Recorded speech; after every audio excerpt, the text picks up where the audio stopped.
चाय कॉफी के साथ बिस्किट हम सभी को अच्छे लगते हैं। तो आज आप लोगों के साथ शेयर करने वाली हूँ जीरा बिस्किट की रेसिपी।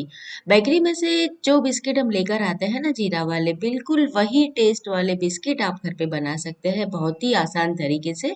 और आज आपको मैं दो तरीका बताने वाली हूँ कि आप ओटीजी या ओवन में इसे कैसे बना सकते हैं, या फिर घर में कढ़ाई में किस तरह से बनाए जाते हैं। Hello friends, kitchen craft recipe में आप सभी का बहुत बहुत स्वागत है। तो चलिए आज की मज़ेदार रेसिपी बनाना शुरू करते हैं। जीरा जीरा बिस्किट का मेन इंग्रेडिएंट्स है। तो सबसे पहले लेंगे हम 1.5 टीस्पून के करीब जीरा। और जीरा को हमें थोड़ा सा भून लेना है। ध्यान रहे उसका कलर हमें चेंज नहीं करना है, बहुत ही स्लो फ्लेम के ऊपर इसे हमें चलाना है सिर्फ 1 मिनट के लिए।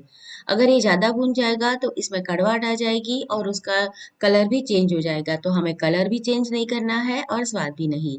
तो बस 1 मिनट मैंने सौते कर लिया है, अब तुरंत ही इसे हम निकाल लेंगे। और थोड़ा-सा इसे कूट लेंगे, तो पूरा साबुत नहीं रखना है।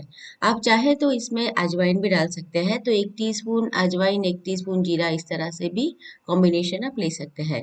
तो मैंने इसे दरदरा कूट लिया है, तो बस हमारा जीरा तो तैयार है। अब हम आगे की प्रोसेस करते हैं। तो यहाँ पर मैंने एक बाउल के ऊपर छलनी रख दी है और मैंने लिया है 1 कप भर के मैदा। मैंने जो कप इस्तेमाल में लिया है वो 250 ml वाला है। और आधा कप में 2 टेबलस्पून कम मैंने गेहूं का आटा लिया है, जिसमें से हम रोटी बनाते हैं। और डालेंगे इसके अंदर कस्टर्ड पाउडर, जिससे बहुत बढ़िया इसका कलर आएगा। आप चाहे तो कस्टर्ड पाउडर स्किप भी कर सकते हैं, तो उसमें आपको फिर आधा कप गेहूं का आटा लेना होगा, लेकिन मैंने कस्टर्ड पाउडर डालना था तो मैंने गेहूं का आटा कम लिया था। अब ये बिस्किट क्योंकि थोड़े से स्वीट एंड सॉल्टी होते हैं, तो यहाँ पर मैंने 1 टीस्पून नमक डाल दिया था। और आधा टीस्पून इसके अंदर जाएगा बेकिंग पाउडर और 1/4 टीस्पून जाएगा बेकिंग सोडा। तो इसके अंदर हमें सोडा और बेकिंग पाउडर दोनों डालना है। तो आधा टीस्पून बेकिंग पाउडर जाएगा और 1/4 टीस्पून बेकिंग सोडा। अगर आप सोडा डालना नहीं चाहते हैं तो फिर 3/4 टीस्पून आप इसमें बेकिंग पाउडर मिला दीजिए। तो सभी जो ड्राई इंग्रेडिएंट्स थे उसको मैंने अच्छे से छान लिया था। अब क्या करेंगे, मिक्सर जार के अंदर हम लेंगे आधा कप घी। तो घर का बना हुआ जो घी आता है मैंने वो लिया है, आप चाहे तो बटर भी ले सकते हैं। क्वांटिटी आपको सेम रखनी है, बटर ले रहे हैं तो भी आधा कप लीजिए। अब क्योंकि ये बिस्किट थोड़े से स्वीट भी होते हैं, तो नमक हमने डाल दिया था, तो अब यहाँ पर डालेंगे पिसी हुई चीनी। तो घर में जो चीनी रहती है ना उसको आप मिक्सर जार में ग्राइंड कर लीजिए। तो मैंने यहाँ पर घर की पिसी हुई चीनी डाली है 2 टेबलस्पून। अब अच्छे से इसे चला लेंगे। मिक्सर को चालू बंद करते हुए चलाएंगे तो ये मिश्रण कुछ इस तरह से थोड़ा सा गाढ़ा हो जाएगा। तो बस जो हमने जीरा कूट के रखा था वो इस पे डालेंगे, थोड़ा सा मैं बचा के रखती हूँ ऊपर गार्निशिंग के लिए। और जो घी और चीनी हमने मिलाई थी उसे भी डाल देंगे।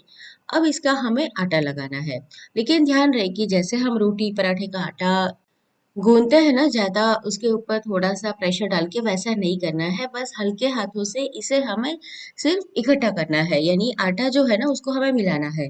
तो ज्यादा प्रेशर ना डालें और मिक्स करें। और अगर आपको लगे मिक्स करते हुए कि थोड़ा सा ये ड्राई है तो आप इसके अंदर दूध डाल दीजिए।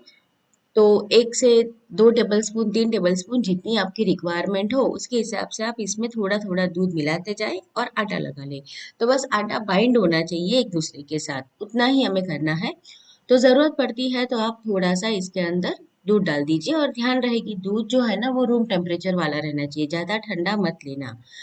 तो मेरा जो आटा है वो भी लग चुका है और मैंने इसके अंदर 3 टेबलस्पून भर के दूध डाला था।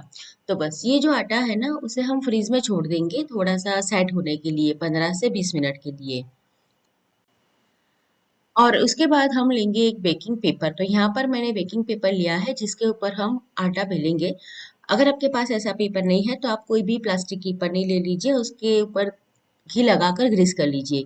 या तो फिर आप थाली भी ले सकते हैं, थाली को उल्टा कीजिए और उसके ऊपर घी लगा दीजिए। और हम इसे बेलेंगे तो ध्यान रहे इसे हमें बहुत ज़्यादा पतला नहीं बेलना है।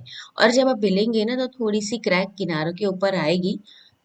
तो आटा हमारा क्योंकि ये बिस्किट का है तो किनारों पर क्रैक्स तो आने ही वाली है, लेकिन आप घबराइए मत, क्रैक्स चली जाएगी। हम बीच में से ही इसका इस्तेमाल करेंगे और जो किनारे हैं ना उसे हम निकाल देंगे। और हाथों से अगर आप जोड़ देंगे ना तो ये सारी क्रैक्स जो है वो मिल भी जाएगी।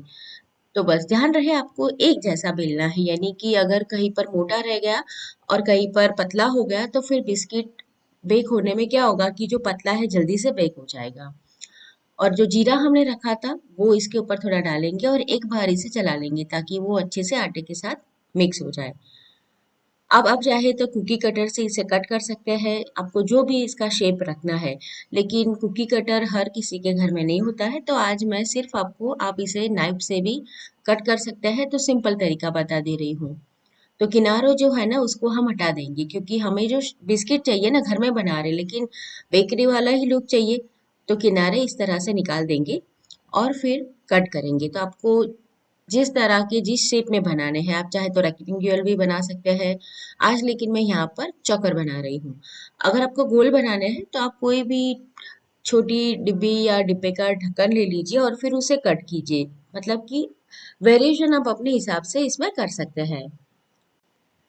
बस मैंने यहाँ पर इसे चौकर शेप में कट किया है। आपको ध्यान ये रखना है कि आपके जो बिस्किट है ना वो सभी एक साइज के होने चाहिए। अगर साइज में वेरिएशन होगा तो क्या होगा कि जो पतले वाले बिस्किट है, छोटे वाले हैं, वो जल्दी से बेक हो जाएंगे। और जो थोड़े से मोटे हैं या फिर बड़ी साइज के हैं तो वो जल्दी से बेक नहीं होंगे, कच्चे रह जाएंगे। तो अगर आप कढ़ाई में बनाना चाहते हैं तो एक प्लेट के अंदर इस तरह का बेकिंग पेपर लगा दीजिए। और ओटीजी में बना रहे हैं तब भी आप इस तरह का बेकिंग पेपर लगा दीजिए और थोड़ा सा डिस्टेंस बिस्किट के बीच रहने दीजिए, क्योंकि ये फूलते हैं। अब कढ़ाई के अंदर मैंने नमक डाल दिया है और एक स्टैंड रख दिया था। ये नमक मैंने पहले भी इस्तेमाल में लिया था। और नमक डाल के कढ़ाई को आप प्री हीट कर दे 5 से 7 मिनट के लिए। उसके बाद प्लेट रखें और उसे बेक होने दें। ओटीजी में बना रहे हैं तो आप इसे प्रीहीट कर ले पहले और फिर बेक करें 160 डिग्री पे 15 से 18 मिनट के लिए। अब कढ़ाई वाले जो बिस्किट है ना वो नीचे से तो हो गए हैं लेकिन ऊपर कलर नहीं आता है। तो उसके लिए आप कोई भी पुराना तवा ले लीजिए और उसे 15 मिनट गैस के ऊपर अच्छे से गर्म कीजिए। देखिए कितना गर्म है, उसमें से धुआं निकल रहा है। तो बस ये गरम गरम तवा ऊपर ऊपर छोड़ दीजिए, तो ऊपर से भी हीट मिलेगी तो बहुत बढ़िया बिस्किट में कलर आएगा, जैसे हम बेकरी में से लाते हैं। तो ये जो कढ़ाई वाले बिस्किट है उसे मैंने कुल 35 मिनट के लिए रखा था। तो देखिए कितना बढ़िया हमारा बिस्किट अभी तैयार हो गया है। और उसे थोड़ी देर रहने देंगे, गैस बंद कर दिया था मैंने। और जो ओटीजी वाले बिस्किट थे वो भी हो गए हैं। देखिए दोनों में आपको कुछ भी फर्क नहीं दिखेगा। तो अगर आप चाहे तो कढ़ाई में भी बहुत बढ़िया बिस्किट बना सकते हैं। देखिए दोनों के कलर में ऐसे कोई अंतर नहीं है। कढ़ाई वाले हैं तब भी वो कलर में बहुत बढ़िया है। अब बिस्किट को निकाल के आप इस तरह के रैक के ऊपर रख दीजिए या फिर छलनी वाली प्लेट के ऊपर, ताकि नीचे से भी हवा लगे और हमारे बिस्किट जल्दी से ठंडे हो जाए। 15 से 20 मिनट के बाद आप इसे कोई भी एयर टाइट कंटेनर में भर के 1 महीने तक स्टोर कर सकते हैं। तो दोस्तों आज की रेसिपी आपको कैसी लगी कमेंट करके मुझे जरूर बताएं। आपके कमेंट हमेशा मुझे मोटिवेट करते हैं। और ऐसी नई नई रेसिपी देखने के लिए किचन क्राफ्ट रेसिपी को अभी तक सब्सक्राइब नहीं किया है तो जरूर सब्सक्राइब करें। वीडियो पसंद आई है तो इसे अपने दोस्तों और फैमिली के साथ शेयर करना बिल्कुल ना भूलें। तो फिर से मिलेंगे नई मजेदार रेसिपी के साथ।